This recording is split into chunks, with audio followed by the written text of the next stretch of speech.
Welcome to Let's Talk About It with Ludovic and Franklin. Let's Talk About It is a space for real conversation. We'll dive into issues shaping our lives with a perspective that blends authenticity, commentary, clarity, laughter, and most importantly, what makes us who we are. Our roots, our faith, and our history. Nothing is off the table. From global headlines to everyday struggles, we're bringing in conversations that are unfiltered, grounded, and rooted in real perspectives. Today, you're meeting John. John is a former addict turned mentor, whose story of transformation takes him from the depths of addiction to a life of purpose, healing, and leadership.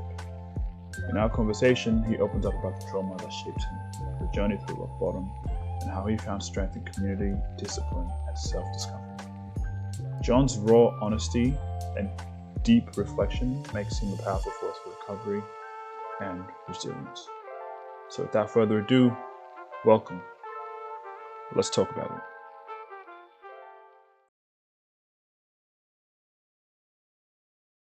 Like that. So the space is pretty much just for you to kind of just chat. And you would have gotten me pretty fired up. Yeah, I was thinking. I was in between. I was playing like devil's advocate. I could see this guy. I was like fired up. Oh, bro. I come from a history of like colonization. Yeah. Wasn't good. You know what I mean? Yeah. Especially back home, like. But that was his overview. Yeah. His perspective on it. Yeah. And he got a few points. He got some good points, but at the same time, I was like, man, this is crazy. I'm like, are we going to get canceled? But this is pretty much what it is. It's a safe space, man. And I wanted to come. I wanted to bring you here because, man, the way that you spoke, I felt like there's a richness to it. You know, when you hear someone speak, yeah, and you can sense there's something behind that voice. And I'm like, okay, we need to get this guy in. Yeah. So, bro, for the people, tell us about yourself. Where you from? What you been up to? Where'd you come from in terms of like? So as I said, I've been in Australia for well over 20 years. Yeah. Almost 25 years. I came here because I saw the writing on the wall in the United States when George W. Bush was elected. Yeah. And my father was a uni lecturer in political science. So that was our kitchen table talk. Yeah. Was politics, civil rights, human rights. And my father was someone who I would later find out had undiagnosed autism. Okay. He was a genius. Okay. Yeah. And he could recite quotes from books that he read like one time. I wish I could have that. Right. I mean, it sounds good, but yeah. But he was also he also came off really weird sometimes. Yeah. Right. Because not everybody understands. And so, and if something didn't go his way, he would just he would freak. Right. He wasn't like Rain Man. Okay. Right. But he was, if something wasn't put away right or put down properly, he would just lose his shit. Damn. He would freak out. How did that sort, in terms of you growing up in there, then like, I guess, are you the only child? How many? I have a half brother. Okay. From my mother's first marriage. Okay. And we're not close at all. He's a finance executive. He runs a finance company. He's a multimillionaire. Wow. We're not estranged, but we're not close either. He's from, he lives in America? Yeah, he lives in the United States. And yeah, so, I've been here quite a long time. I came here, I was married to an Australian girl. That went a short time, few years. But I liked it here, And finishing what I was saying before, I saw in many ways that the writing on the wall in the United States, because I personally think like the United States is an empire in decline. Okay. And it's trying, and it's. You saw that 25 years ago. Yeah, absolutely, absolutely. I agree too. And it was simple. It was the three main differences between the United States and any Western industrialized developed country is Medicare, gun control, and minimum wage. Right, Okay. those three things. Every other country has Good like idea. reasonable thoughts around that. Yeah. Right. They also don't spend as much on national defense. The United States has $1 trillion military budget. Messed up. I don't Right. understand it. 900 military bases around the world. 900 military bases around the world, and you know, An empire. yeah, That's wrong. it's an empire, Yeah. Yeah. and they're stretched out and expanded. And meanwhile, the infrastructure in the United States is deteriorating, and people don't want to do anything about it. I mean, it just goes, you know, when you talk about gun control, because I know a lot about mental health, like gun control in the United States, the leading cause of death for white men under the age of 50, the top, it's like the top three, it's not absolutely number one, is suicide by handgun. Yet they don't want to Do anything about it. You know, they're crazy about the Second Amendment. Can you explain to me what is, and you can come back to your thought, but sometimes I don't understand exactly what the Second Amendment actually means. Like what? So I'm gonna sound super ignorant, but go. the first 10 articles of the U.S. Constitution are called the Bill of Rights. Okay. Right? And so when the United States wanted to separate from England, like all the rich white guys who wanted to revolt from, well, that's what it was. True. Right? All the rich white guys Yeah. that didn't want to pay taxes Yeah. to the King of England. Yeah. Right? It's not economically beneficial. They decided, Yeah. okay, well, these are the basic rights that all white men should have, right? Freedom of speech, freedom of assembly, freedom of religion, Freedom to be happy. due process. Yeah. And those are the first 10 articles of the Constitution. And the Second Amendment says that you have the right to bear arms. And they put that in so that when they were fighting a war with the British, they could raise an army. Right? It wasn't meant for your neighbor to have an AK-47 And then say Second Amendment. and then scream Second Amendment. True. So that's what the Second Amendment is. I'm not a constitutional expert, but yeah, speech, religion, assembly, due process. Those are the things that make up the Constitution. And as America grew, and as people became more educated, and you know, they had to face that slavery problem, right? Just a little problem. Right, and they began to understand that those rights had to apply to the Native Americans and women and Black people. Yeah. And that's effectively, you know, and what happened, and for me, I saw things theoretically. Things had been getting better in the United States, but they have these periods when things get better, and then people scream. Then the people who are sort of anti-freedom want to move back against it. It happened in the Civil War. After the Civil War, you had the first Black people elected to Congress. You had people going to university, going to schools. My father's city, the city he was born in, was a small, poor Black town called Mound Bayou, Mississippi. It was the first Black incorporated city in the United States. Wow. And it's a little hole of a place. It's a tiny little place. But that's where he was born. And there were people who then, you know, as when Reconstruction happened after the Civil War, Black people did lots of crazy good things. And then the right wing, well, what was then the right wing, which was just, you know, America is a country that's based on white supremacy. Okay. So they said, well, no, we don't want that anymore. So that's when Jim Crow came, and that was right around the late 1890s, early 1900s. So they started putting laws back in place that were just like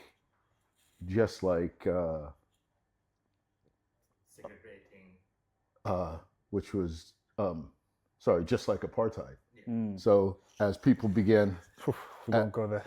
as black people began to progress, the white status quo put laws in to prevent them from progressing and sharing in the wealth and growth of the country. What's the thing then? People be saying like, because there was a whole thing about when George Floyd,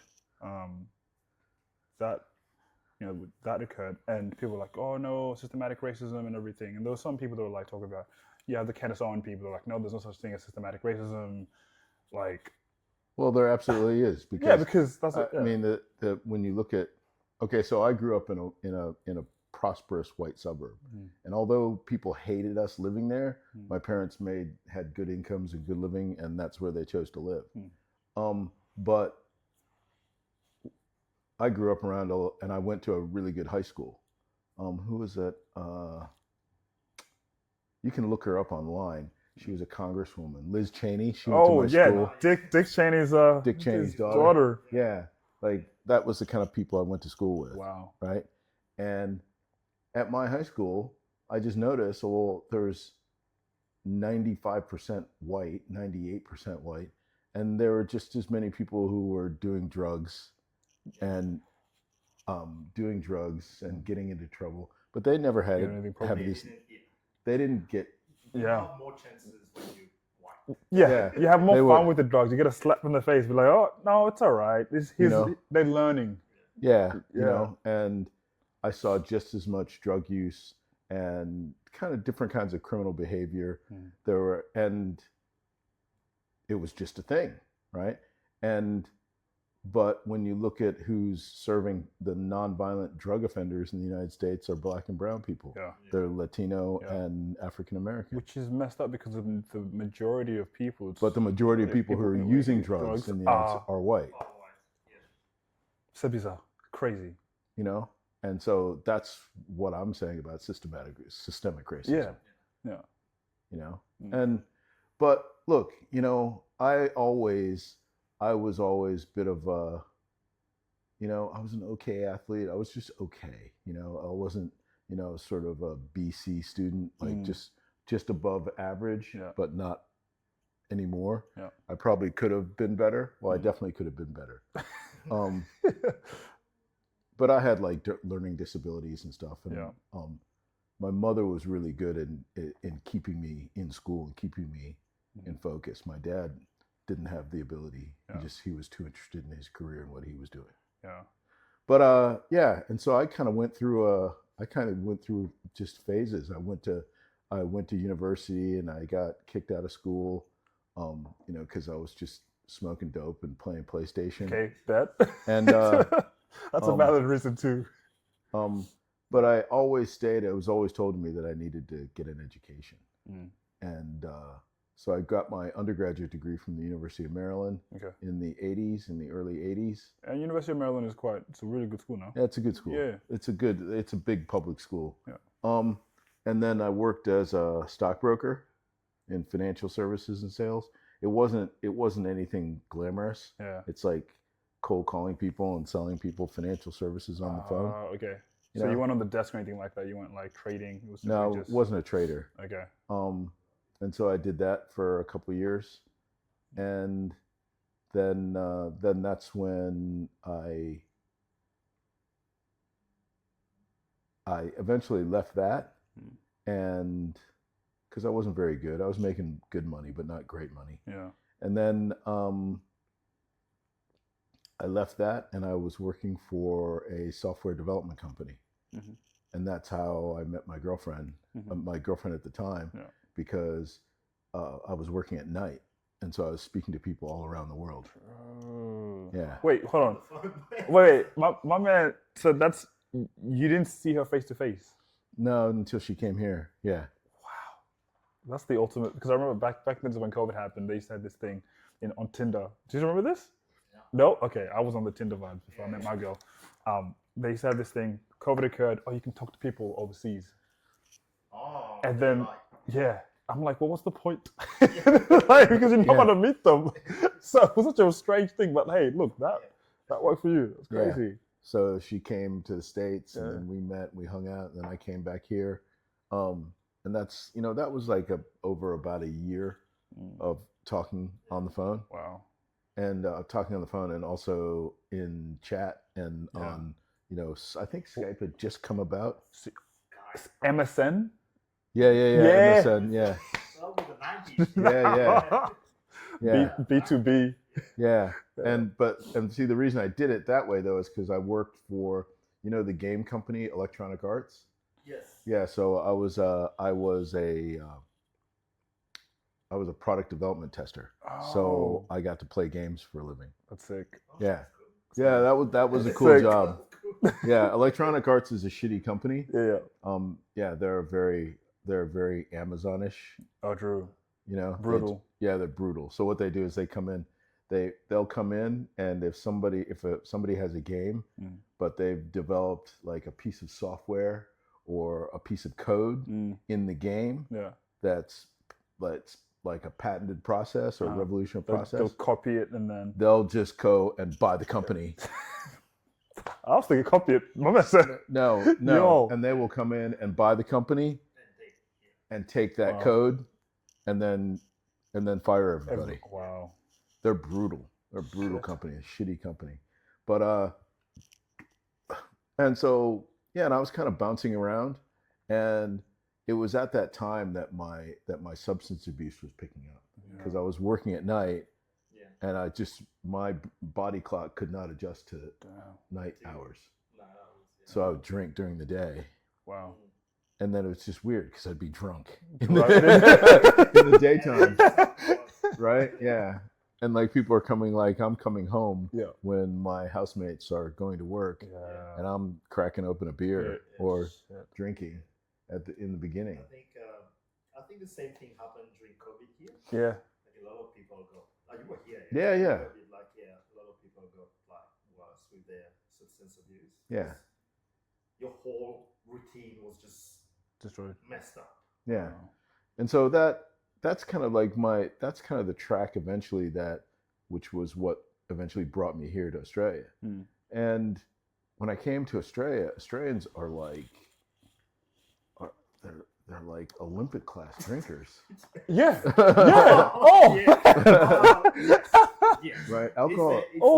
It's a culture. Alcohol abuse is a culture here. Alcohol abuse normal. and gambling. Yes. Like I'd never seen it. Like I went to places and people were playing the pokies. Literally, they'll sit there just. What the fuck is this? And I remember my girlfriend, she goes, "Oh, I'm just gonna play the pokies." And I went there and I put $5 in, and I went ding, and it's ding, And then you sit there 3 hours later. No, I was like, I did that that was $5. Oh, but you can win money. I was like, I don't fucking care. That's stupid, right? And then you just see these rows of people. Rows of people sitting there, But it's like crowd. It scares me, man. Yeah, it's scary. Right? And like betting on horses and betting on. Bet on everything. They bet on everything. They love gambling. Yeah. They love it. If you go to the movies, like specifically in Queensland as well, it's probably worse. Queensland, you go to there'd be like a gambling. Oh, don't gamble, and then the next ad. Gamble. Gamble. And you're like, bet 360. It's like, what? And there was just that thing. There was just that minor controversy with all the AFL players. Like they have so many of these young AFL players. They're 20, 21, 22, 25, make a couple $100,000 a year, right? And then they're drinking. Yeah, well, last night I was out with some of them. They're drinking, they're gambling, they're betting on other sports, and Maybe betting on themselves. betting on themselves, right? But then on all of their shirts, there's some gambling company. Yeah. There's a gambling company, something, right? But so, and I came and I kept up with business to business sales work in Brisbane, and I did okay. I took care of myself. I took care of my life, but my substance abuse was impacting my life, and I got divorced. And then I had my own mental health diagnosis. I was diagnosed with bipolar disorder, which made sense because it was how I was interacting with people. And then I said, oh, well, I'd rather find out about this. And that's when I went back to university and got my first degree, my first advanced degree in counseling and psychotherapy. How did you know that, like, because a lot of people are so in denial when they're like, oh, no, I'm just, specifically in Australia, they'll be like, oh, I'm just having a glass of wine. A glass of wine every single day becomes a bottle of wine every single day. And they're so not in denial of, this is a problem. A lack of self-awareness. Okay. For me, I just, I talk to people all the time. I have people, and I have to be careful about people's anonymity. But I have people who ask me questions because they know I don't drink. So they ask me questions. I was like, yeah, you need to, get in a program, and they don't. Yeah. And the worst is when, I have a couple of friends who call me up when they're drunk. Damn. And I'm like, we're not going to get anything done here. Yeah. This is what you should do. This is where you should go. Yeah. And I am a member of a 12-step program. I have been in recovery for 10 years. Wow. So this setup right now, it's not a good setup right now. This is really not. Like, I'm thinking about it. As you said, I'm like, yeah, cool. We got the wine. But I'm not respect though. The old me would have been like, yeah, fuck yeah. Yeah. True. But who I am now, it's not like, even, I couldn't, at the height of my substance abuse, I couldn't say no to that. Like, I would have been through two glasses. What was the breaking point? Yeah, let's go. Yeah. What was the low point? The low point in my life is that I had moved to Sydney after my divorce. I had moved to Sydney. At the time, I was unemployed, and I was just living in this awful share house with these absolute. And I was like, "This is what my life has come to." Yeah. And there was other stuff that I don't want to talk about here. Of course. But it was like, Jesus. And I remember because I was living near Bondi Beach, and I went down the beach. I walked along the beach, and I got in the ocean, and I definitely had a spiritual experience. Because I was in the ocean, the waves were good, it was beautiful, the water was hot outside, and I was like, this is not what my life. That's, it's not who I am. It's not who I am. Yeah. And I met somebody else. I met a guy who he had just come out of prison. And we were just talking, and he had been in the program he had been clean and sober for about 3 years. And he talked me into going to a meeting with him at a 12-step program. How did that go? And I've been sober ever since. Wow. And that's when I started my education. Yeah. I started volunteering in the community. I worked for a number of different organizations. I worked for, and I'll definitely give a plug to one organization called Our Big Kitchen. Okay. And it's run Shout by out to Our Big Kitchen, eh? Yeah, Our Big Kitchen, and that's Rabbi Slovin. It's a Jewish organization, but Rabbi Slovin is a rabbi from New York. Okay. And so because he was American and I was American, kind of relate. Yeah, and I lived and worked in New York for a while, and I just got along with him. No politics, not talking about. We're just talking about. I used to go into this big industrial kitchen, and we just cooked food for people who didn't have access to easy, nutritious meals. Food. Yeah. And we used to box them up and go and deliver them to people, old people, poor people, people who are, like in disaster recovery, that type of thing. Yeah. And I did that for a couple of years. I was around there. And my friend George was another guy that worked there. George had been a financial business executive who got caught for embezzling. And he, Here in Australia? Yeah. I don't know if that's the exact right charges. Yeah. But like he stole a lot of money, like $1 million plus or something from somebody, and had to go and do hard time. How long? How many? Like a few years. Yeah, he had to go. It wasn't no joke prison. He had to go to real prison. Yeah. And he was helping Rabbi Slovin run the program. Wow. And George and I became friends. Wow. And and him and I were, close, and he was like, "Man, I've seen you go from nothing. Yeah. You came in here as a volunteer. You had nothing, and now you're working professionally in your field." Wow. So I still have much love for that organization and for them. And the same thing. Then I and I was in business to business sales. I forgot about a whole section of my life. No, go for it. Yeah. Before I got involved with them, because did you guys see the movie City of God? Yes. No, I haven't. But Brazilian one? Yeah. So I'm gonna put that on the watch list tonight. Yes. So, and between the time, but before I started working at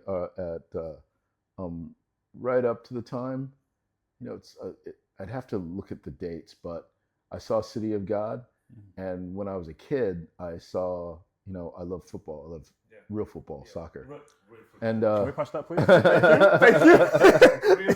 To all the AFL, Union, whatever. Football is football.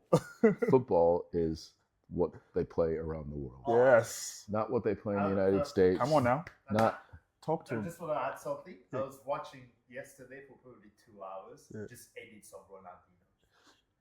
That's my. Probably That, good 2 that's. hours. That's. I was just, If he hadn't, if he hadn't gotten injured, he would have been better than Messi. Yeah. much And better. better.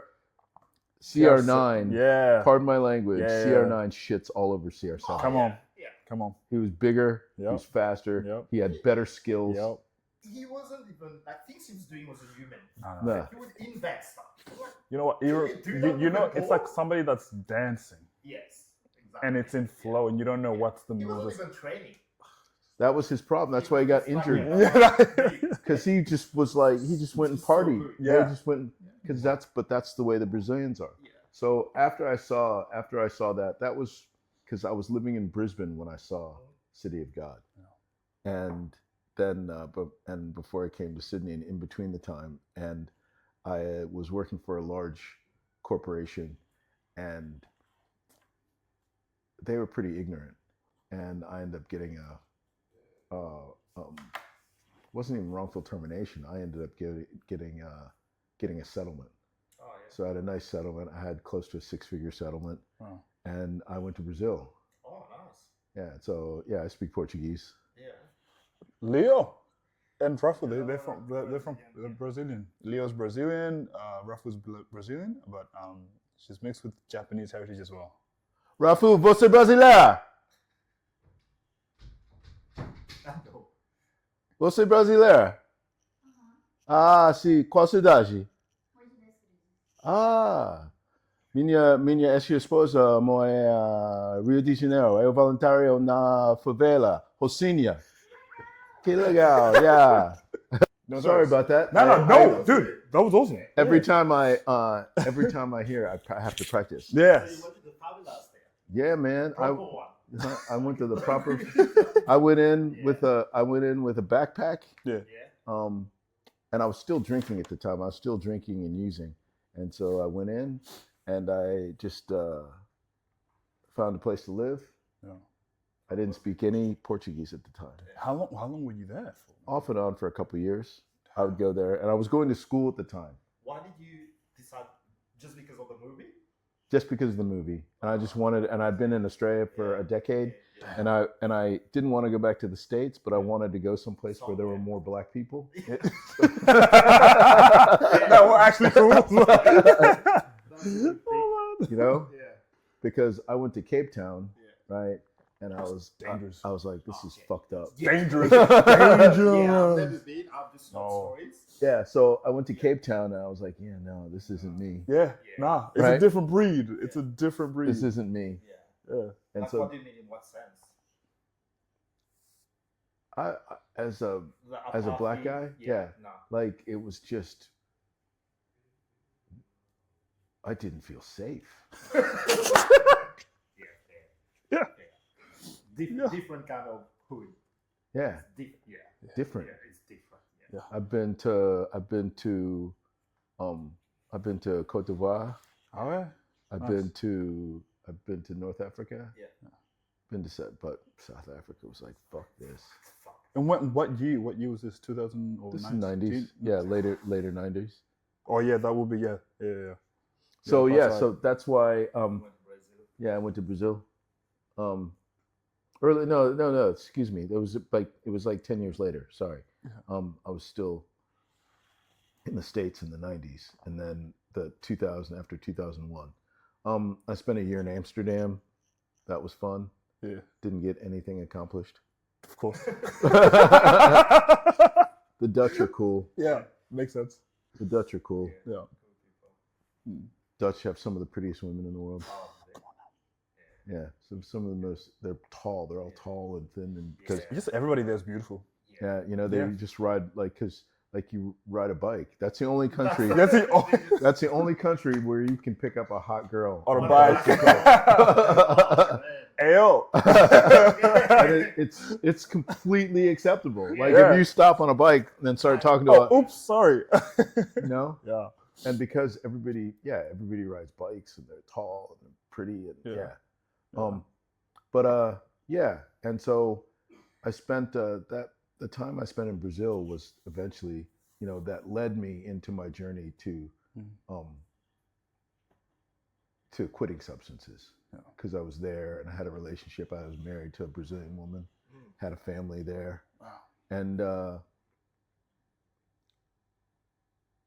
and I still managed to blow that up, but it was such a good experience. I learned so much. I speak Portuguese now. I get along with people, and it's someplace I'll eventually go back to. Yeah. My parents bought us an apartment there, Wow. and so my my ex still lives in my apartment. But you know that's still someplace I can go. Of course. We don't talk, but we're not enemies. Yeah. You know, there's no reason. But yeah, and so then I came back and I started, and that kind of takes me up. I'm leaving a whole lot of details out, but eventually I got clean and sober, and then I started working for a company called One Door Mental Health, and I worked there for almost 6 years before I moved to Melbourne. But surely you trying to get clean and sober, because I'm feeling like there's so many people, because the way that it sounds like it's linear. I feel like it's not, right? I feel like you're. It was definitely not linear, Right? Because I'm thinking Like- people might watch this and be like, "Oh, okay, yeah, it did this, and then it went that, and then," but like from your decision, saying, "Okay, because all of that jumping around that I did was a result of me blowing up a relationship or a job opportunity or a career opportunity. And then I would just go someplace else because I'm a reasonably intelligent man. And so I'd be drinking and doing drugs and I'd blow up a relationship or I'd blow up a job, a career opportunity or, you know, something of that nature. And so that was what just had me. I didn't eventually get stable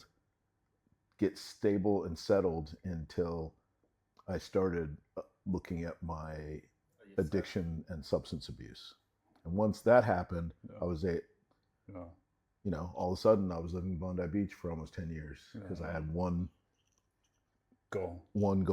And that goal just began to be my sobriety and helping other people and being of service to other people in the community, mostly to men and in relationships. I'm also certified in working with perpetrators of domestic violence. What's been regarding domestic violence? What is the commonality that you've seen through? Because we always see, from a male perspective, that have been the. Are you seeing? No, let me back this up. Are you working with people that have been the abusers? Yeah, I work with perpetrators. Perpetrators. Yes. What have you seen in terms of like the? Why are they perpetrators? Like what was from? Because they have trauma.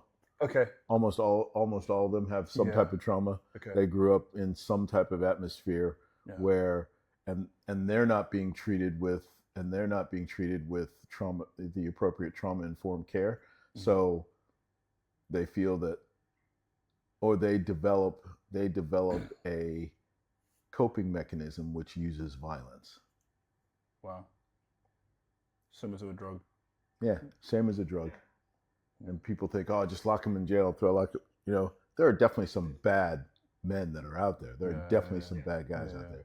but there are so many scenes and situations where people just do not men do not have mature coping mechanisms. Healthy outlet coping mechanism. Well, a coping mechanism to deal with conflict when they're with their partners, and a lack of self-awareness to look at what the impact of their behavior on their partners and their family. But in the gay community, there's some pretty shocking statistics about violence, about intimate partner violence. So they may be same-sex couples. And I've heard, and I don't know the facts on this though, that like in lesbian relationships they have. Really? Yeah. They have. Sorry, I'm so shocked. Women. I think it's women. Yeah, women on women violence. And then you get men. Yeah, lesbian violence. Yeah, lesbian violence is like very high. Very high. Yeah. No, because you're dealing with them because then when you deal with the power imbalance, so somebody's making a lot more money than somebody else, and it or somebody owns the house, or somebody has the lease. Yeah. Wow. Damn. So that those type of conflicts, and I'd like to get more into that. Yeah, go. And also because in the worst times of my drinking, that domestic violence was part of my story. I wasn't a person to be physically abusive to anybody, but I'm definitely the person who will mental, like verbally. If I feel attacked, I would respond with just the most horrific things to say to people. And then I look back on it now and I'm like, fuck. How did you deal with that, dude? Because I'm thinking, man, like I've heard stories of people that have received the abuse, right? Mm-hmm. But from somebody that has been abused, how did you mentally have to deal with that? Like, holy shit, I've hurt somebody that deep. See, for me, is that I never had any consequences. Like, I didn't have any legal problems from from my behavior. I just started thinking back when I did, because I was in AA, and when I did the 12 steps, I was like, fuck. Yeah. I started, because I would just write down. I was going through the process, and so when I went through the process, all of a sudden I was like, wow, you only make amends to people where you think it's not going to hurt them, right? And so some people I was just like, oh wow, I really owe that person. If you can't make amends with another human being, then you make amends another way. You make a living amends. You go out there and do work and do volunteer work. And that's why I support men in the community. That's why I help run programs. That's why I volunteer. That's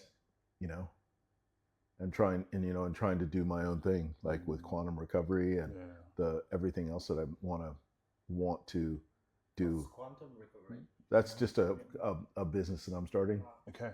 Yeah, that's a business that I'm starting and talking about. I just thought it sounded like a cool name. I like it. I'm like, quantum recovery, let's go. No, but I feel like quantum is in the realm. I think you have to. This is me just kind of like looking at it.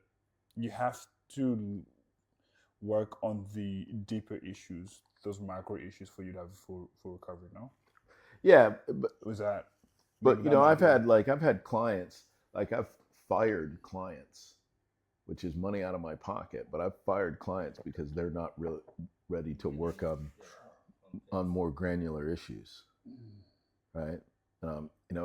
There's another mob that I do casual work for, and I have to leave their name out of course, it. Yeah. But I've had clients that aren't willing to quit drinking or quit using. And I'm like, we can't get to step one if you're still drinking and using. And it's another thing. I would think that would be the hardest part, though. Step one is the hardest part. Yeah, step one is the hardest part. You Yeah. can't. But I mean, what I'm saying is that if people are not willing to have a positive, progressive, holistic approach to their recovery, Yes, please. to their recovery, then they're not going to get anywhere. Yeah. Would you like some water as well? Yes, please. Yeah. Let me get you. No, keep talking. You're good. So that's where I'm coming from. But I really believe in having a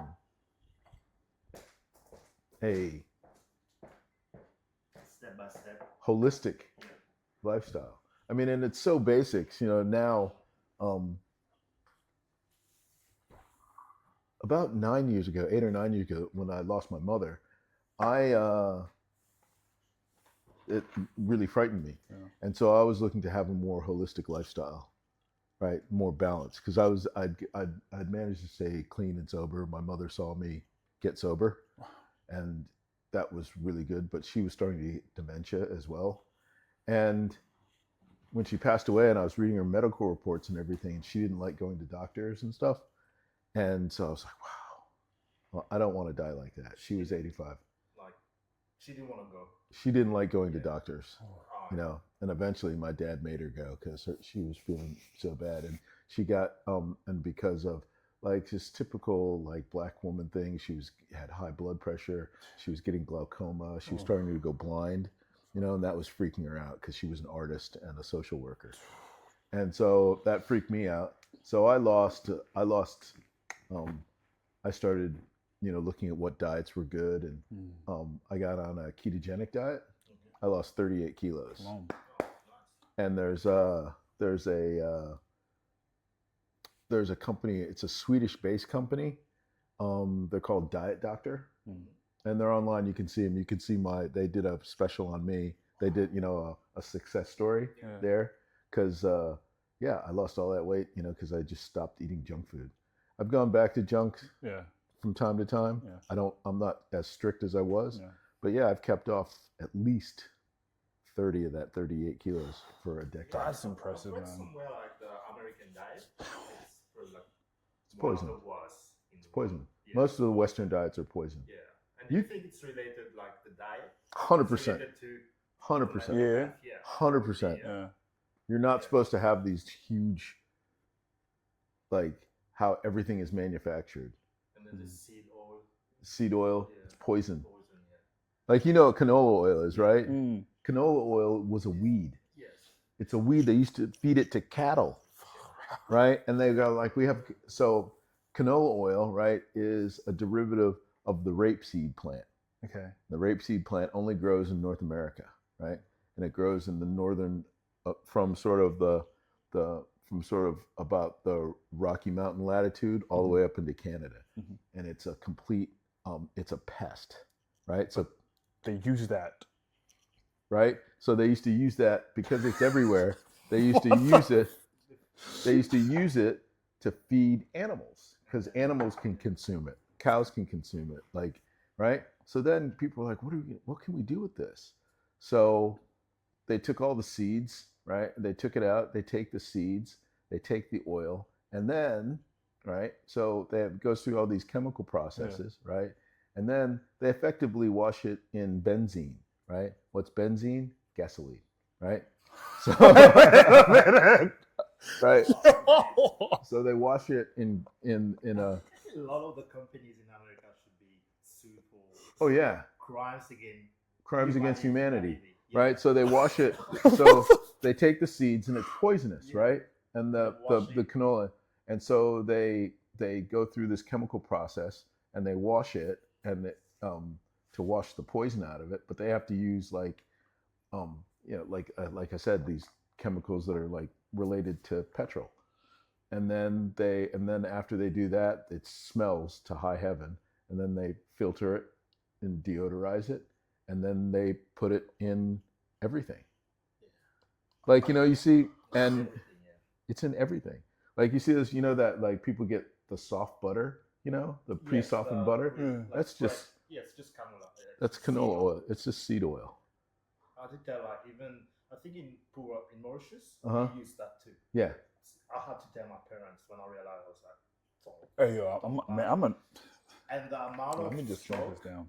cancer, stroke, diabetes, high blood pressure we have in Mauritius, it's insane. Yeah. I have like 4 or 5 uncles, aunties who just died of stroke. Oh, that person got stroke.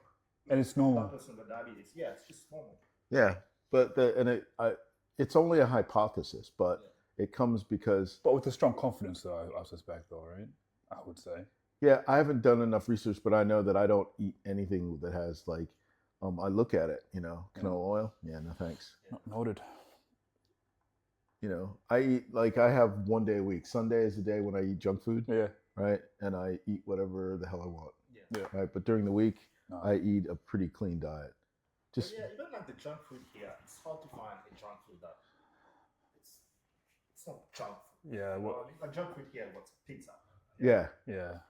Fried chicken, pizza, but it's still. Yeah, it's not junk food like junk food in America. Yeah. When you go down, when you saw my ex-girlfriend could not believe I took her to a Mexican restaurant in Jackson where we were, and we ordered a bowl of nachos, and we ordered a bowl of nachos with salsa, with spicy salsa, and a fajita platter, right? When it came, it was just her and I. And she was like, "What the fuck?"